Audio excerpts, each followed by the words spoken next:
Graça e paz, queridos, graça e paz da parte do Senhor. É o pastor Wellington Muniz, coordenador administrativo do nosso Esteban, nosso Seminário Teológico Evangélico Batista Nacional, e hoje ajudando no que posso aí na nossa OMIBAN, trabalhando na Secretaria Executiva, e a convite do meu querido mestre, pastor Rivelino, eu estou aqui para a gente compartilhar algumas pequenas palavras, breves palavras, um pouquinho sobre a identidade batista, o que é ser batista, e para a gente falar um pouquinho do que é ser batista hoje, interessante demais a gente pensar também de onde nós viemos, né? Você sabe um pouco da sua própria história, né? E a gente vai ter a Igreja Batista nascendo em algum momento, né? E eu quero compartilhar com você um pouquinho desse momento, né? Porque o surgimento da Igreja Batista, né, lá nos anos 1600, 1612, aquele período ali, que é um período pós-reforma, e a reforma é o período que vai trazer grande mudança, grande transformação ali dentro da Igreja Católica. E quando a reforma se instaura, as igrejas históricas, né, elas vão se formando oriundas da reforma, mas muitas delas não respondiam necessariamente às mesmas necessidades, à mesma visão que nós, os batistas, temos. Então, naquela época, alguns movimentos vão surgir pós-reforma. O movimento pós-reforma, né, tem aqueles grupos, né, que vão se formando, que são os grupos luteranos, que vão vir de Martim Lutero, né, tem os outros grupos, né, que vão se formar ali na Suíça, né, naquela época, na área da Suíça, que vai figurar junto do calvinismo, do luteranismo, que era o movimento de Zwinglio, o próprio calvinismo, né, que vai se formar ali na França, né, sempre ali gerando muita mudança, muita transformação na Europa, né? E ali desses grupos, né, luterano, calvinista, vão surgir alguns outros grupos, né? Por exemplo, dentro da reforma da Inglaterra, ali de Luís VIII em diante, que era uma reforma que não era necessariamente uma reforma religiosa. Henrique VIII tinha outras prerrogativas, né? Entre elas se separar para casar de novo, né? Que era uma questão que nem a Igreja Católica não aceitava, e eles então vão promover uma reforma e vão ali criar uma igreja chamada Igreja Anglicana. E naquele grupo ali na Inglaterra vão se levantar, por exemplo, os puritanos, que eram grupos que surgiram, né, na Inglaterra ali no século XVII, e eles vão apregoar um pouco de simplicidade, alheio à questão dos anglicanos em si. Eles vão trazer um comportamento mais modesto, né, dentro do que estava acontecendo na reforma anglicana na Inglaterra. Tá? E também existiam outros grupos ali fora da Inglaterra, no caso dentro da França, que eram os huguenotes, que era também um grupo que ele não era necessariamente, se orientava pelo luteranismo, pelo calvinismo, mas tinha também ali algumas raízes muito, muito peculiares, né? Esses movimentos são movimentos que vão acontecer a partir da reforma, né? E no período ali após esse início da reforma, você vai ver alguns grupos se formando. Dessa primeira leva de reformadores, pós-reformadores, vão surgir também alguns outros grupos, como os pietistas, que foi um movimento ali na Alemanha, surgiu na Alemanha, dentro da Igreja Luterana, né? E tinha ali uma visão já de combater algumas ortodoxias que para eles eram mortas, ou seja, os luteranos vieram trazendo coisas que não precisavam trazer. Então tem um movimento pietista ali dentro da Igreja Luterana. E vai surgir também um outro movimento chamado metodismo, né, que vai trabalhar uma questão mais avivalista dentro ali da Inglaterra, espalhando ali pela Inglaterra, e depois vieram para os Estados Unidos. São grupos que vão se formando a partir do movimento pós-reforma. E desse grupo é que vai sair o Batista. Os batistas que existem ali desde 1612, quando Thomas Hellis ele volta da Holanda, ele sai da Inglaterra, vai para a Holanda e volta depois da Holanda, trazendo ali já uma bagagem, um outro tipo de entendimento a respeito da fé. E ele vai dar origem ao movimento, né, batista como nós conhecemos hoje, e esse movimento ele vai vir para a América do Norte, vai se formar, né, vai se consolidar também ali nas colônias, né, nas 13 colônias ali do que era a Nova Inglaterra, ali nos Estados Unidos, né? E é dali, dessa nova colônia, dessas 13 colônias, desse movimento batista, né, agora já de fato muito bem organizado, é que vão sair os grupos que vão vir para o Brasil.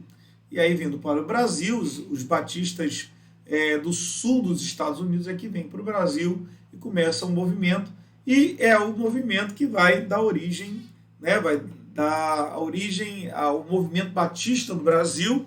Entretanto, um movimento batista que, na metade do século passado, vai passar por um grande avivamento, né? Bom, e aí vai surgir, né, vai sair desse grupo nós, os batistas nacionais. Bom, existem algumas teorias, né, que são tratadas, e eu estou falando muito rapidamente porque não é o tema central, apenas para a gente dar um pouco de contexto histórico àquilo que a gente está falando. Então, bom, tem 3 teorias que foram muito debatidas, né, defendidas ali por alguns grupos. A gente precisa ter em mente que essas são teorias, portanto, nenhuma delas pode ser defendida de fato, com certeza, com a questão absoluta, né, nesse absolutismo nisso.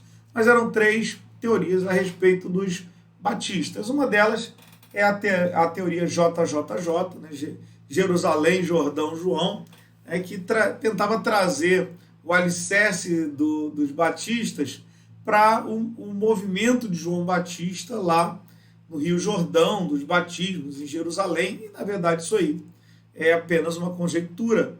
Um outro entendimento, né, um outro ponto de questão aí para discussões históricas está nos batistas serem oriundos, terem um parentesco espiritual com os anabatistas.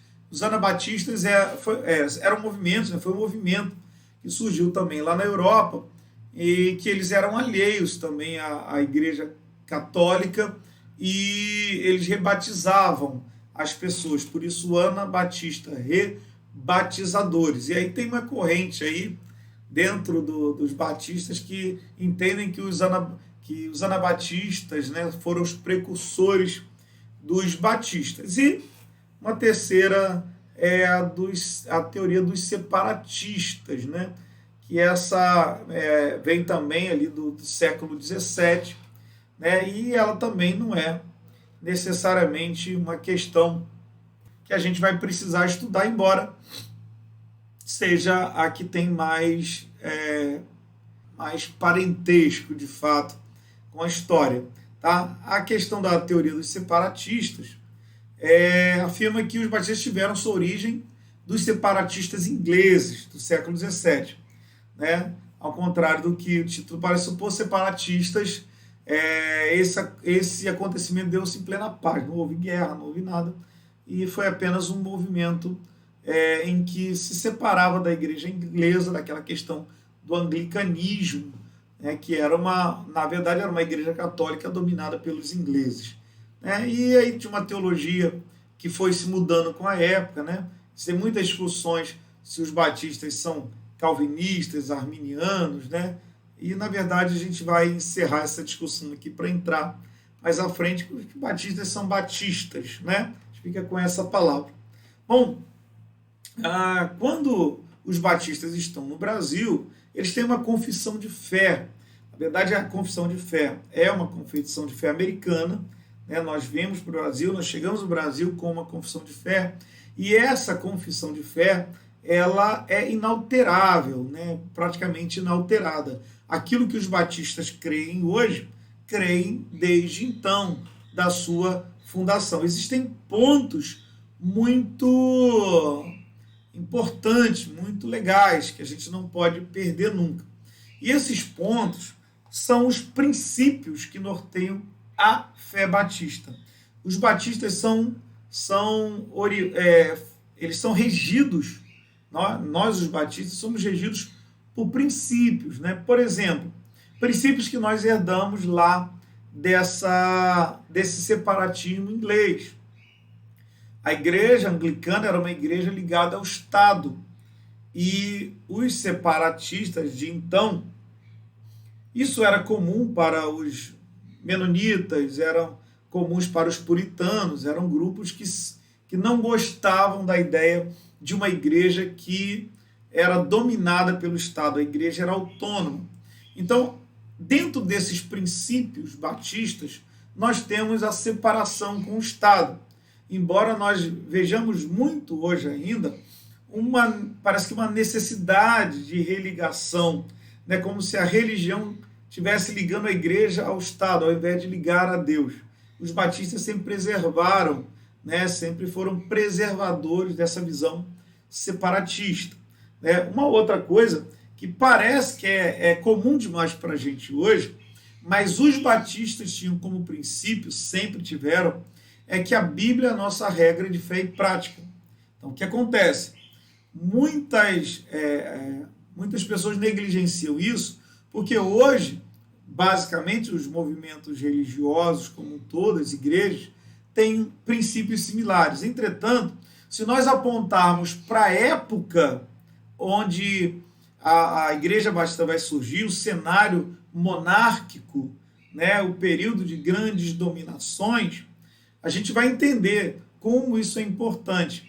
Então, na época, se dava tanto valor às escrituras, quanto se dava valor às tradições, e muitas das vezes se dava mais valor às tradições. Princípios batistas, Bíblia como fé, como regra de fé e prática.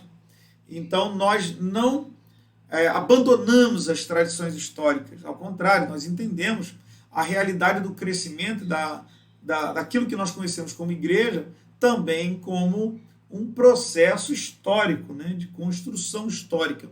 Entretanto, todo esse processo de construção histórica é bíblico. Então, nós não negligenciamos a Bíblia pela história. Ao contrário, a história só nos é valiosa porque nós temos aí toda a questão bíblica bem embasada. Então, são questões aí, né, que falam um pouco dos nossos princípios, dos nossos valores.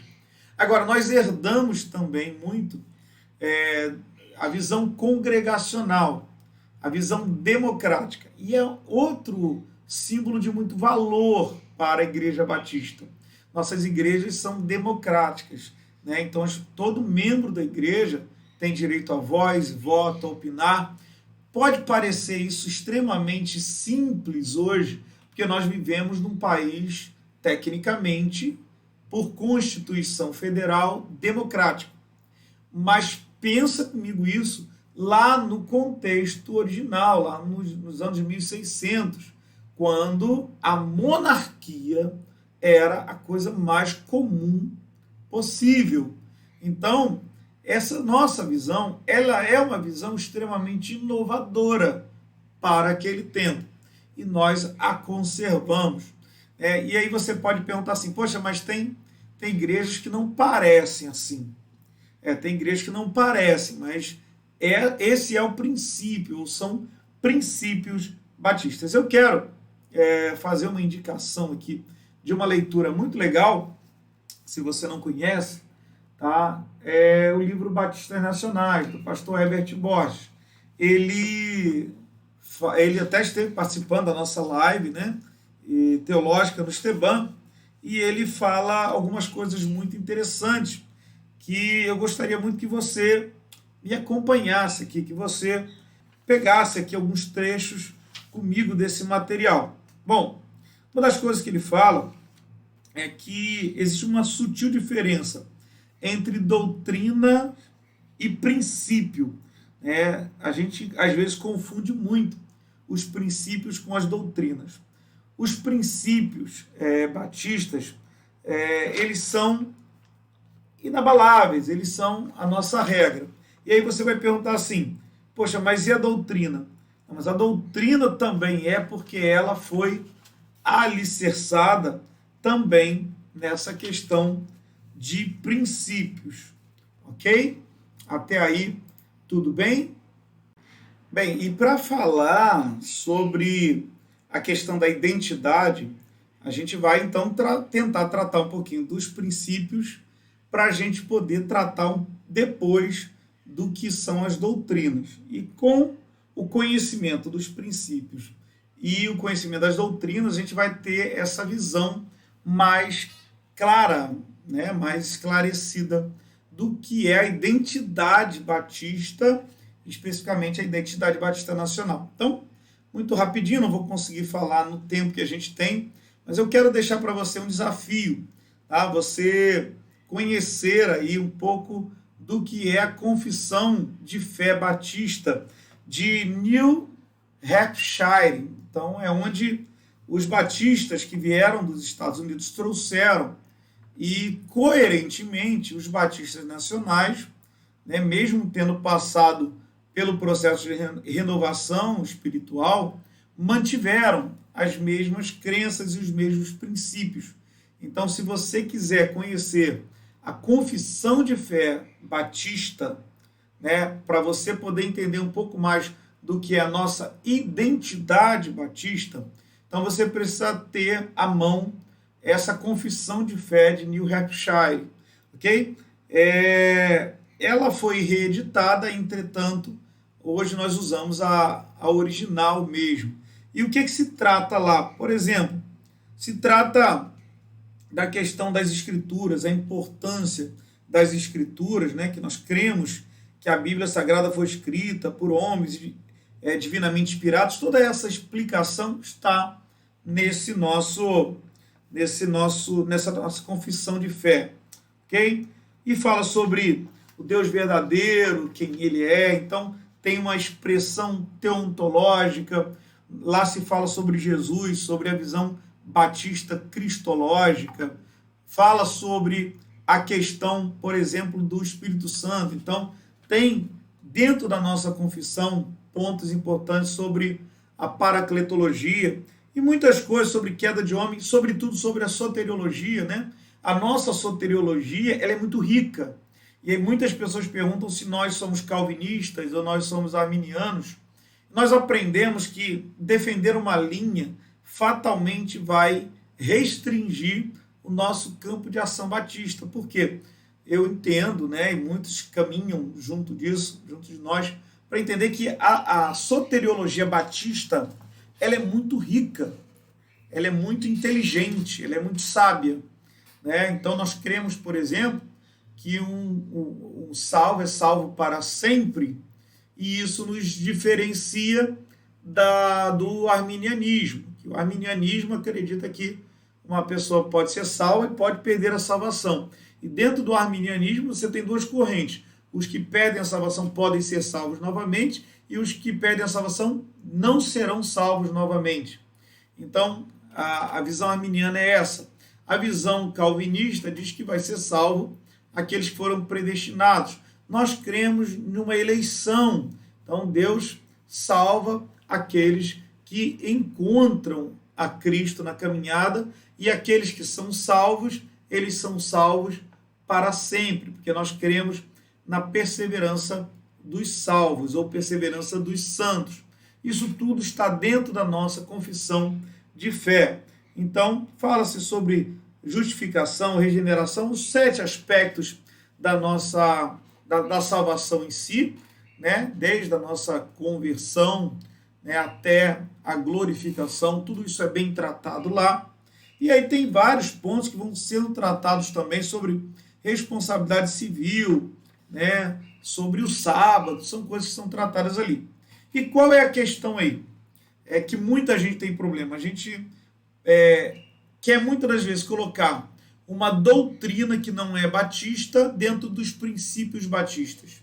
Então, qual é o princípio da legitimidade da nossa identidade?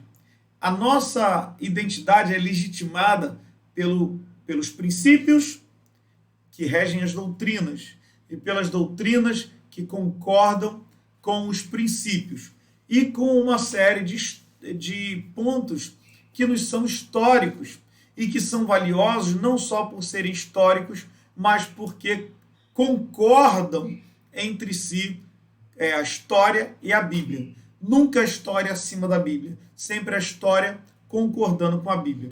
Então a gente pode ver, talvez, aí muitas igrejas que não têm, às vezes tem uma liturgia muito complexa, muito estranha, né?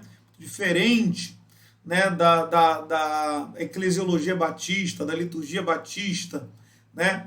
Por quê? Porque muitos estão buscando princípios que estão fora dos princípios, estão buscando fórmulas, estão buscando conteúdos, estão buscando mecanismos fora dos princípios, e fora dos princípios acaba também estando fora das doutrinas. Estando fora dos princípios e das doutrinas, acaba-se também estando fora de todo um outro arcabouço, né, batista, que é também a nossa eclesiologia, a nossa liturgia.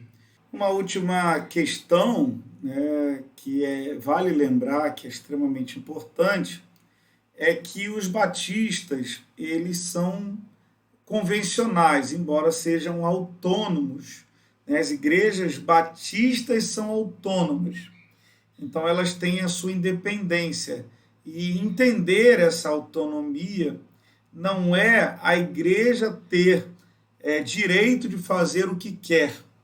Essa autonomia é relativa a uma igreja ser independente da outra, né? E inclusive ter o direito de ser independente sobre a própria convenção. Então ela não tem outra coisa que a rege a não ser a palavra de Deus, né? Então as igrejas batistas, na sua autonomia, são regidas pela Bíblia e pelo Espírito Santo. Tá? Isso não quer dizer que nós podemos fazer o que queremos o tempo todo.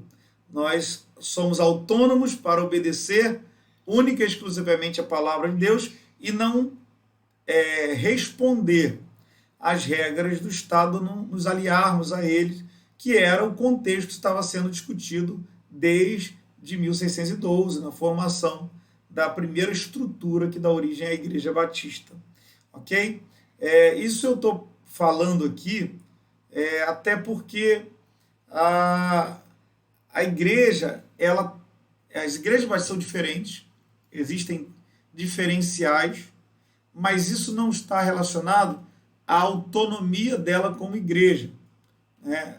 Por quê? Porque senão uma igreja pode continuar sendo batista, mas ela pode entrar no movimento apostólico, ela pode ser batista e deixar de ser, por exemplo, com um sistema democrático, ela pode ser uma igreja batista, mas ter um presbitério centralizador. Não.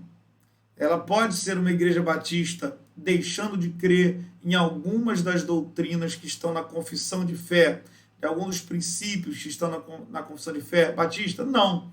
Então ela não é autônoma para deixar os princípios. No momento em que ela deixa os princípios, ela então deixa de ser uma igreja batista. Agora, os batistas, eles são muito conhecidos pela missiologia. Na verdade, uma das grandes referências missionárias sempre foi a Igreja Batista. Os grandes movimentos missionários, e você conhece, por exemplo, o ministério do falecido pastor Billy Graham, né, que alcançou, foi talvez o maior evangelista do nosso tempo, né? Isso são interferências batistas no mundo cristão. Os batistas tensionaram muito a missiologia, já que as missões, né, as missões evangelísticas não foram ponto de questão e discussão lá no período da Reforma e pós-Reforma. Então não era tratado isso. Isso é tratado muito fortemente dentro da missiologia batista. Ok? Então, Deus abençoe, que na paz do Senhor, graça e paz.